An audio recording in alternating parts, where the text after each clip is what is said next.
I'm Laura Engel, and you're in the strategy room. A new Fox News poll is gaining attention as it asks voters which 2016 candidates they see representing the future or the past. In a mixed list of Republicans and Democrats, Florida Senator Marco Rubio is most likely seen as a candidate of the future, while Vice President Joe Biden is viewed as being a part of the old guard. Here with their take are political strategists Matt Keelen and Kelly Grace Gibson. Welcome to you both.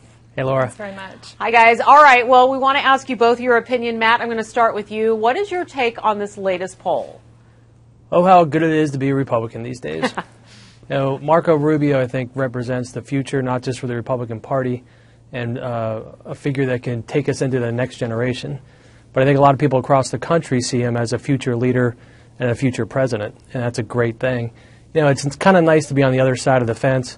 2008, we had the exact opposite, but more and more Hillary Clinton is looking like John McCain of 2008 without the accomplishments.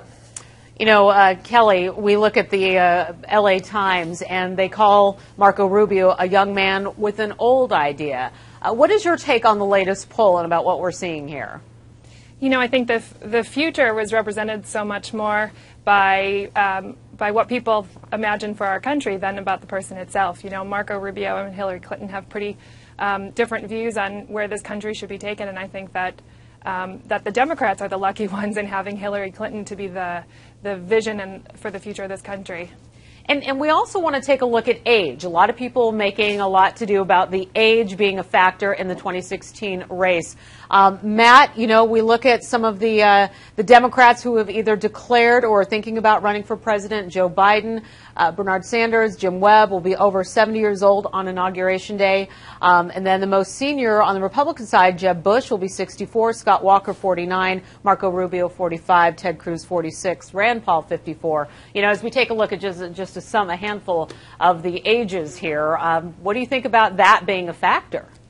Again, Laura, it's great to be a Republican today because we have the young, vibrant party, party of a bunch of men and women running for president. We're probably going to have 20 where the Democrats maybe have 2 or 3, but really only one that they're focusing on.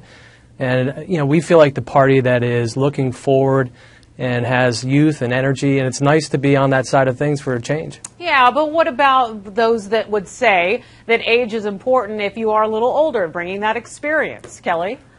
I think that's a really important point. I think that Hillary Clinton has spent her life working to get the resume and the credentials to be a really effective leader for our country. And so, age is just a number. It's about what people bring to the table. It's about their ideas and what their vision for the future. And it seems to me that the Democrats have a pretty clear vision of what that is. And regardless of the ages of the Republicans that are running, there's a little more clarity there. Right. And, as we take a look, there's a lot of labels being thrown around, as there always is. How do the candidates try to work with or around these kinds of labels? I mean, how important is it going to be when we get down to the wire? Matt? Well, I think one of the things that we're looking forward to is, a young, vibrant candidate and agenda up against an older candidate with an old agenda. And right now, the American people are saying, look, we want something different than the Barack Obama presidency. Hillary Clinton represents a third term for Obama, and over 60% of the American people are already saying we want something new. And somebody like Marco, Rand Paul, Ted Cruz, Governor Walker, they're all talking about new things and looking into the next century, this century, and leading, and not looking back into yesterday. Yeah, but Kelly, I mean, are these, these labels, we do have to have them. They always are going to be there. How are these candidates, how do you think that they should work around those types of labels that we've been talking about? I think that certainly Hillary and other Democratic hopefuls have some great labels. They're innovators. They energize a younger vote. They have the label of woman. That's a really exciting opportunity for all Americans, regardless of partisanship. So, there are some labels that need to be worked around, and there are some labels that need to be embraced. And I think the Democrats are doing a pretty good job at doing that. And at the end of the day, it's how you inspire people to get out and vote. It's how you inspire people to engage in your campaign. And I think that she's doing a pretty amazing job at that. That's a very good take on that. Matt and Kelly, we want to thank you both for being here with us and bringing your perspective. We want to check out foxnews.com for more on the 2016 presidential race. I'm Laura Engel. Thanks for watching.